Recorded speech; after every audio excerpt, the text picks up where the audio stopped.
Eyes that look are common, but eyes that see are rare.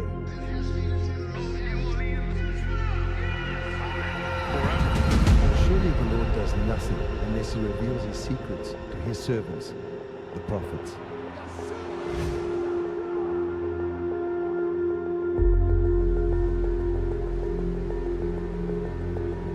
At night, the future comes to my door and knocks. And I refuse to let it walk away sighing.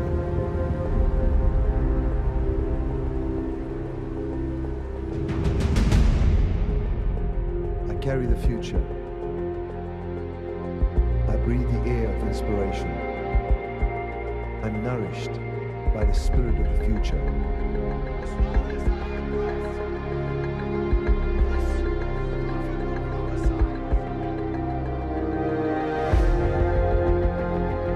I am forthright, outright, but I claim no birthright. The villain of today, the hero of tomorrow. Violated as a prophet, but vindicated by history.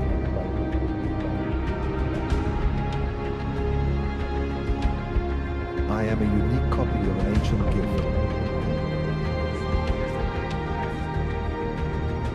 A unique reverberation of a manuscript.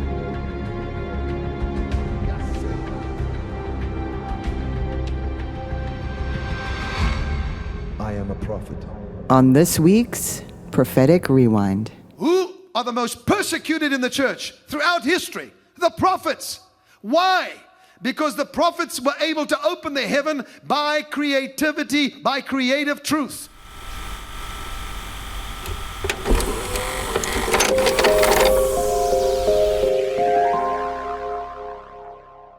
What does it mean when we use the term open heaven? Okay, let me explain. Let me say it like this. If you read through scriptures, an open heaven means that there is activity between heaven and earth.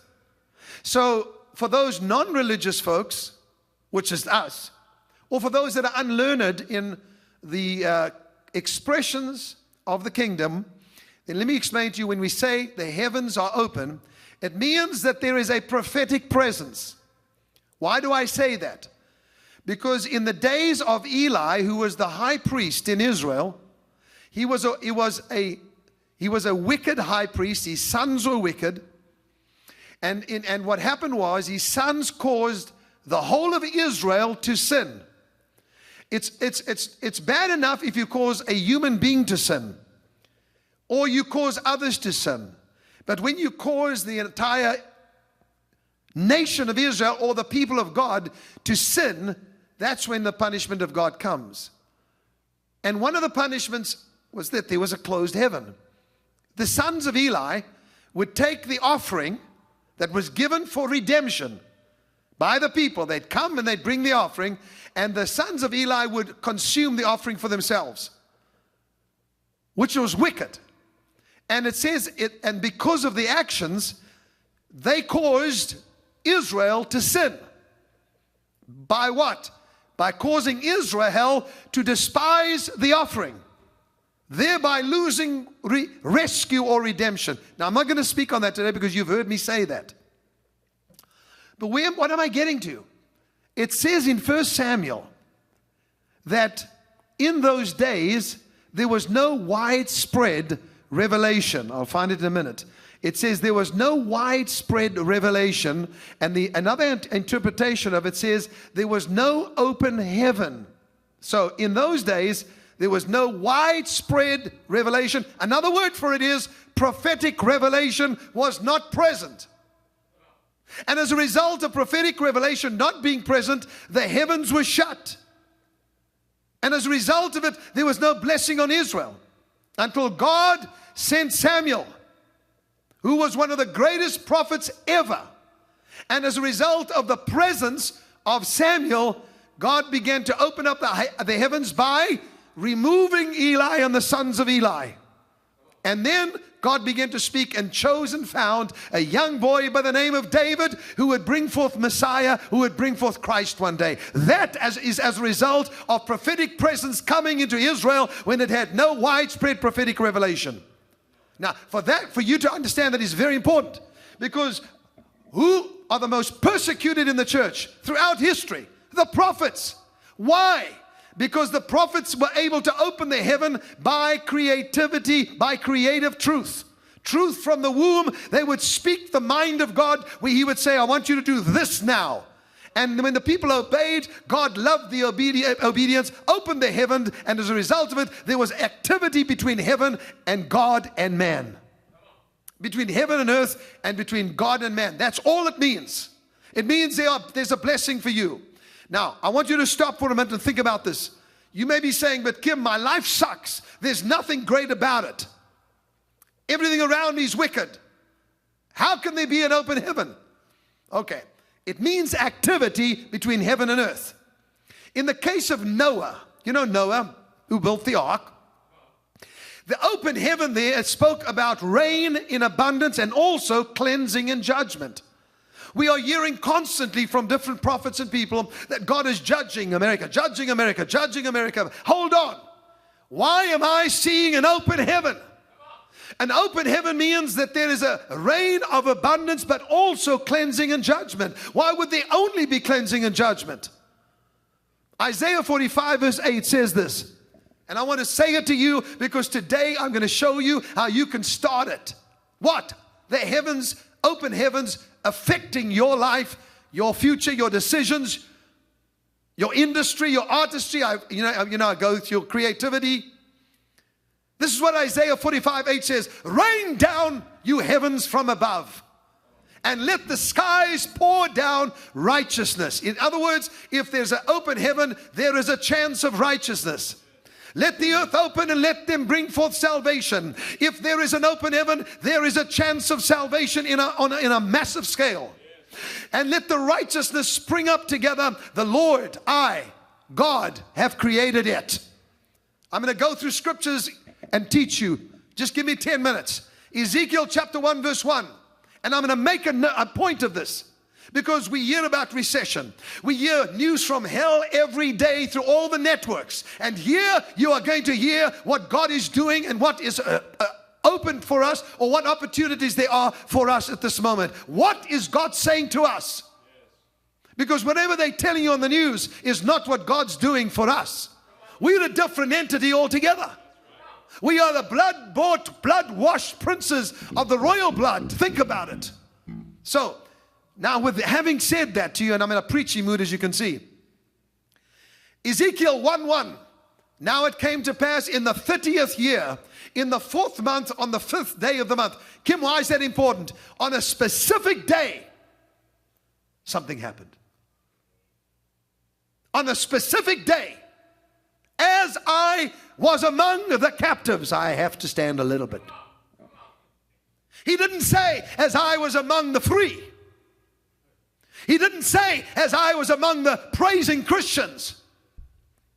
He didn't say that. He said, on the 5th day of the month, as I was among the captives. That's not a great place to be. That the heavens were opened and I saw visions of God. May I say something to you, warriors? All of this that you sing around, the darkness, the sin, is an opportunity for God to shine His light in a greater and a brighter way. For where there is darkness, and as it gets darker, so there is more light. And the light gets lighter. So I want you to please make a note of that, because some people say, well, there's captivity and there's problems all around us. As I was among the captives, the heavens were opened and I saw visions of God. What did I just say to you, everybody? The prophetic presence, the prophetic revelation causes the heavens to open. Even if there's sin, even if there's destruction, even if there's darkness, even if there's captivity, that heaven can open if there is the slightest sound of a prophet. Ezekiel was the prophet among the captives, and he sees the heaven open and sees God. and shares with them. And listen to me, God blesses. During captivity, angels visited saints. Daniel was one of those who received multiple visitations while in captivity. Well, Kim, we're in a recession. Shut up. And I'm not speaking to anybody, thank God, specifically, because I'm saying be quiet, be still about the same old stuff we have to hear every day. We quote Fox and we quote CNN so easily. Don't say anymore. God said to Jeremiah, be still. Do not say, I cannot, I am a youth. Kim, we're in a recession. Okay. However, during captivity, Daniel had a visit from angels, and then another visit from angels, and he had visions. While in captivity, Daniel reigned as a captive of Judah and a prince in Babylon. These demonic strongholds that open their mouths and speak and whisper into our ears, you have no power anymore.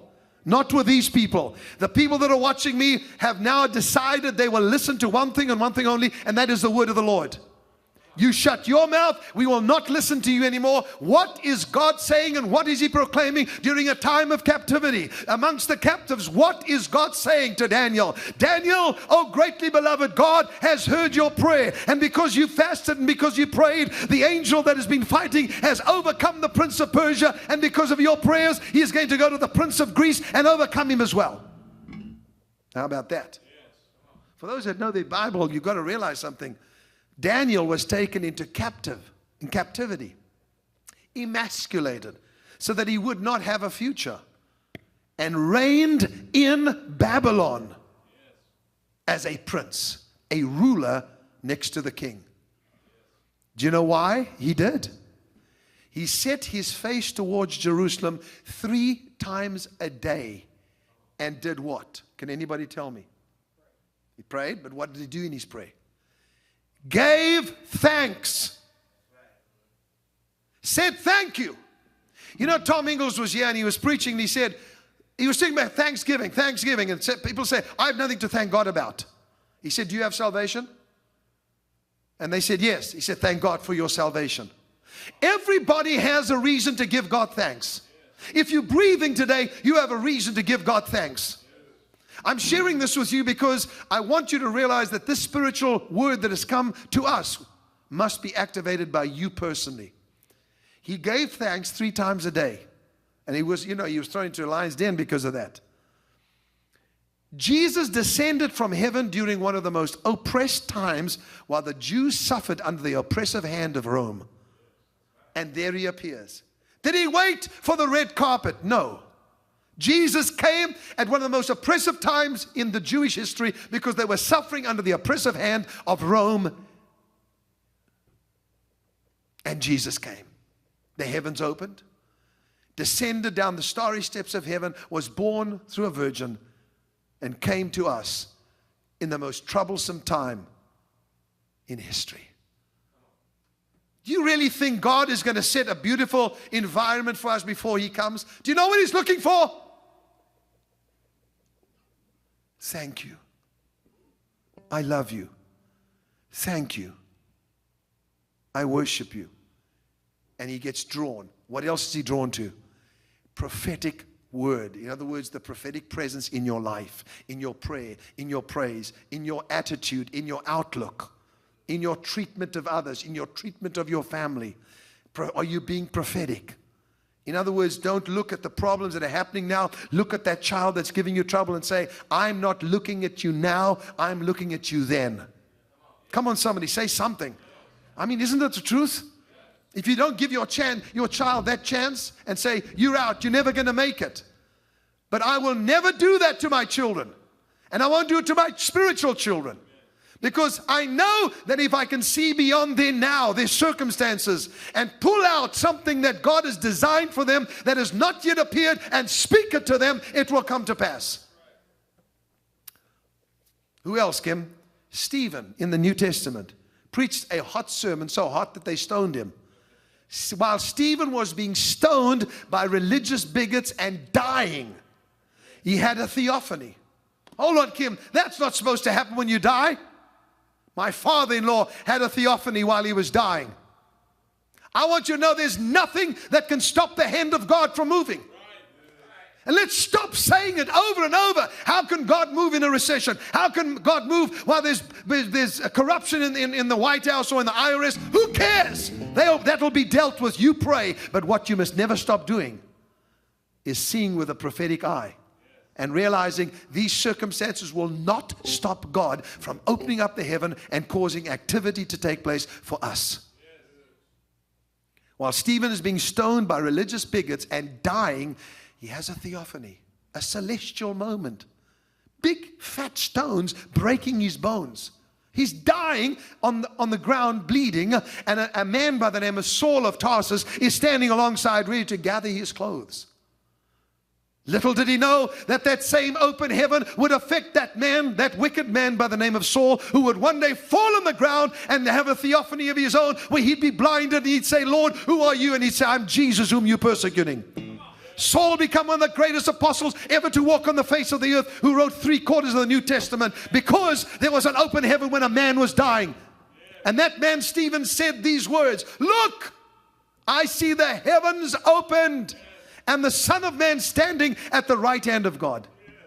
While he's dying, in the midst of hatred, anger, fleshly judgment, there he is, seeing an open heaven. Don't tell me that your circumstances will stop God from opening the heaven over your family and over your life. Let me assure you, if he can hear a prophetic sound coming from you, in other words, Lord, I know that things are going to get better. I know that you're going to save me from this despair. He moves. Deuteronomy chapter 28 verse 12, and then we'll do what is so important to each one of you, is to respond. In Deuteronomy 28 verse 12, this is what God says. Lord, I will... By the way, where are the girls? Where's Miranda and everybody? I think they're playing with the thing. I'll tell you why. I need to just see the Facebook, because people are writing in. If you want to write in while I'm speaking, before we get to code breakers, please do so. We love hearing from you. And you can write a declaration. Open heavens for the Clement family, or whatever your family's name is. In fact, I'm hearing the Spirit telling me I want them to do that. Not necessarily Facebook. You can write it on a piece of paper. I want you to write this down, and when you come to the altar to give today, I want you to say it. I want you to say, open heaven for, and put your name down. Put the name of your children, put the name of your tribe, put the name of your family. Put it down. Does anybody have faith to believe that if you do that, that God will actually listen to you? I'm stupid enough to believe this stuff. And it works. It absolutely works. That's why I'm driven to dance the way I'm dancing. I'm 56. Come on. Some of you are 30 years of age, you couldn't move a toe. David danced before the Lord. Why? Not because of what he was seeing, but there was a mountain ahead of him, and that mountain was called Zion, and he knew on that mountain would be a tabernacle with a mercy seat, and he knew that in that tabernacle he could praise him, and from Zion would come Christ, who would cause his name to go on forever. David only danced like that because he was driven by the future, driven by that which was ahead of him. Don't look at your circumstances now. Look at what's ahead of you and give accordingly and praise accordingly. Deuteronomy 28:12, the Lord will open to you his good treasure. How? The heavens. To give the rain to your land in its season, and to bless all your works, the works of your hands, and you shall lend to many, but you shall not borrow. Come on! How many of you watching me saying, I'm sick of borrowing, I'm going to lend? Where are my many philanthropists that are out there that can say, yes, I'm one of them? Look at them raising their hands all over the world. Just saw you in Germany. I just saw you in Norway. I just saw you in Russia. I just saw you right now in the Middle East. I just heard you in Israel. You said, I'm not going to borrow, I'm going to lend. I'm loving it. I shouldn't be seated, you know, because I'm going to jump up and down, but thank goodness I'm seated. So, promise upon promise. I'll open for you the good treasure, which is the heavens, to bless the work of your hands, Give the rain to your land in its season, which is now, and you shall lend to many and not borrow. Maybe you want to say, that's my prayer today, Kim. I'm not going to borrow. I'm going to get out of debt. I'm not going to borrow. And I'm, in fact, going to lend to others. There you go.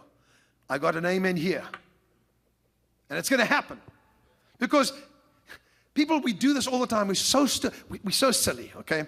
We look at our present cases and our situation. We say, it could never happen. You're out. That's why I said to you in the beginning. Some of you are saying, why do some get it and others don't? Because of that attitude. Futile, carnal, religious attempts to an open heaven will never work. Let me give you an example, and I'll close with this. Genesis 11, verse 1 to 8. I don't have time to read it, so I'm going to tell it to you very quickly. They began to build a tower whose top would reach into the heavens. That's what I call bad religion. We're doing it by ourselves. We're doing it with our philosophy. We're doing it with our understanding. We're doing it with our man strength, our manpower. We're doing it with our money. And they build and build and build.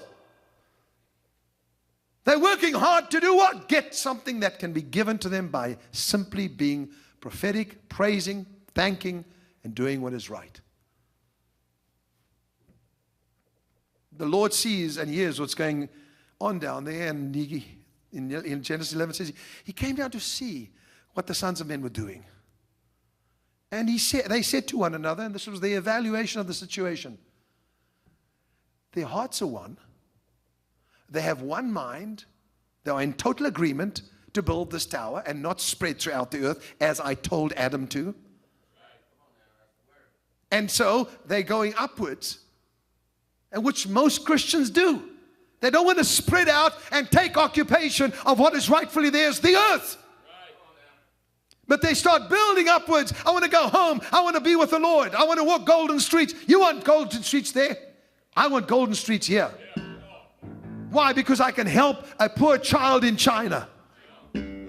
Don't tell me money is wrong. Don't you tell me that being rich is wrong. Being rich and using your money for evil is wrong. But when you have money and you use it to help a child who is a tragedy to become somebody, you're doing something good. Don't believe that stinking lie of the enemy that money is evil and there's a prosperity gospel. This is not a prosperity gospel. It's throughout the Bible. When men gave, he caused them to bless others. So, you know what God did? He said, now nothing that they imagine will be withheld from them. I want you to use your imagination today. Find that piece of paper. When we take the offering, I want you to do it. Write down open heaven for Kevin. Or open heaven for Miranda. Open heaven, whatever your name is. Write it down for your child. Which means there's a treasure that's going to come out. Whether it's salvation, whether it's righteousness, whether it's prosperity, whatever it is. God said, whatever they imagine will not be withheld from them. Today you're going to use your imagination. I'm going to spark that imagination with godly imagination. You think I didn't dream about this day where I could have money to use to help people? I could go to Israel and we could build playgrounds for children, feed the poorest of the poor, bomb shelters. And then people say, you shouldn't say anything about money. We're speaking about truth. That's all we're doing. And saying to you, God wants to prosper you so that you can help somebody. So God divided their tongues. So, one was saying, parlez-vous français? And the other one was saying, sono l'inglese, ma parlo un po' italiano. The other one was saying siesta, another was saying fiesta, and this is going on and on and on. And nobody knew what they were saying. He removed and divided them. And thousands of years later, 120 people are in a room together. It's called an upper room with the same spirit of unity. In one accord, in one place. But they're not doing it by themselves. All they're doing is praying and praying and praying and waiting because something's about to come. And then suddenly the heavens open up And there was the sound of a mighty rushing wind. And tongues of fire sat upon each one of them, and they began to speak in other languages. God gave back what he took away at the Tower of Babel in the upper room. The power to use your language or your expression to open the heaven.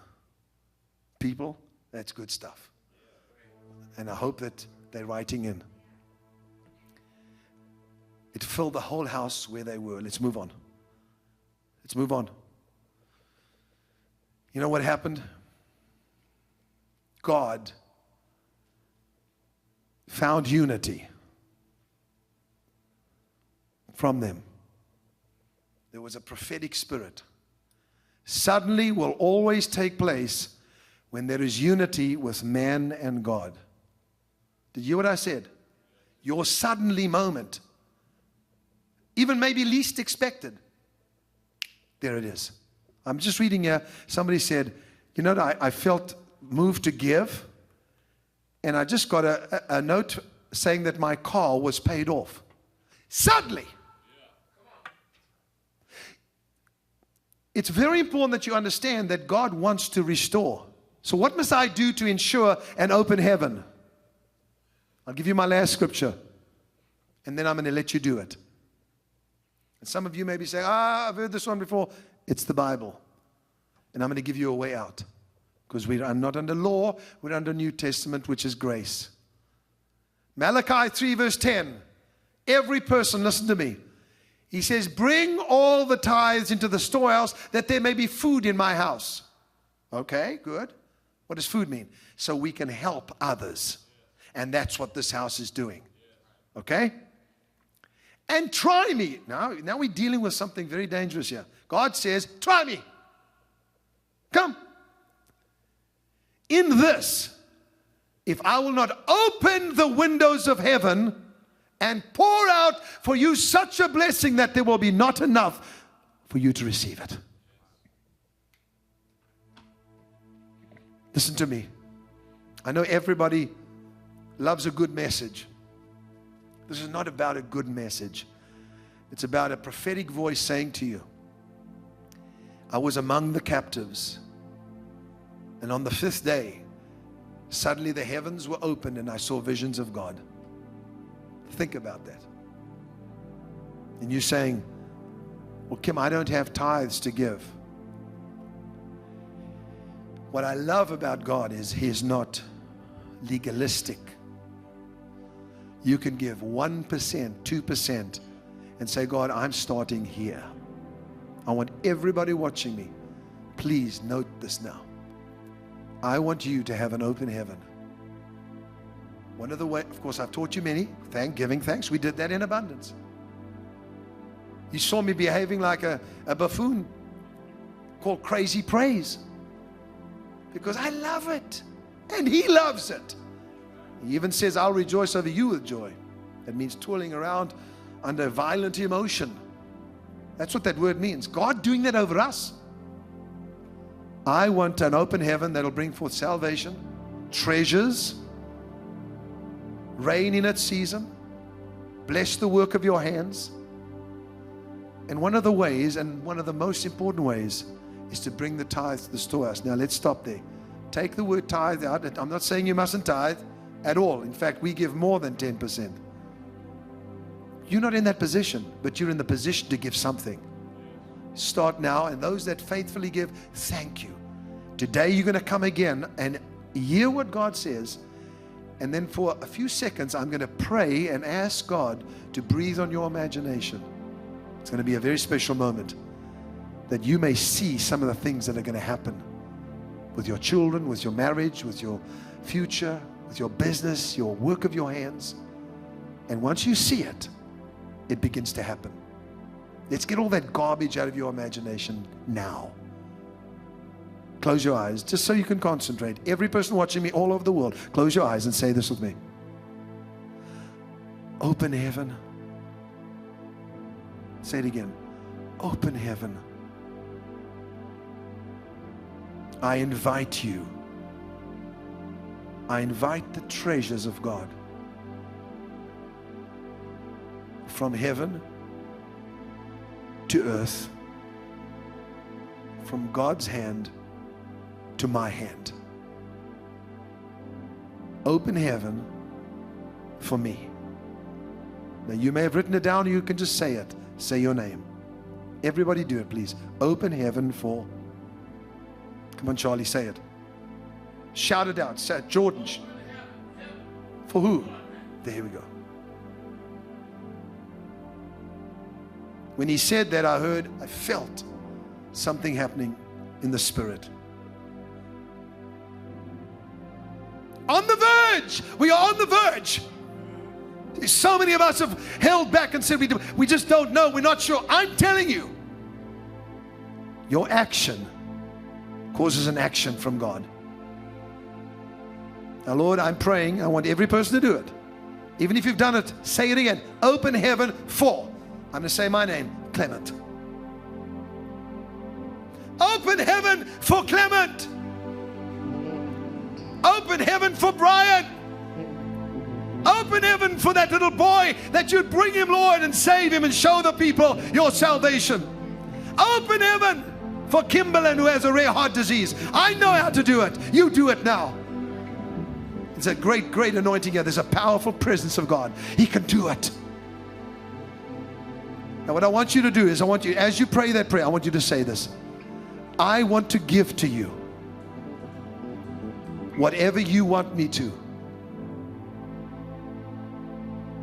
Maybe for the first time you're going to do it today. Give a little percentage, but start. You watch it, you'll get to 10 so quickly. And say this, speak to me now. And whatever you tell me, I will give in this offering. Now, Lord, speak to every person.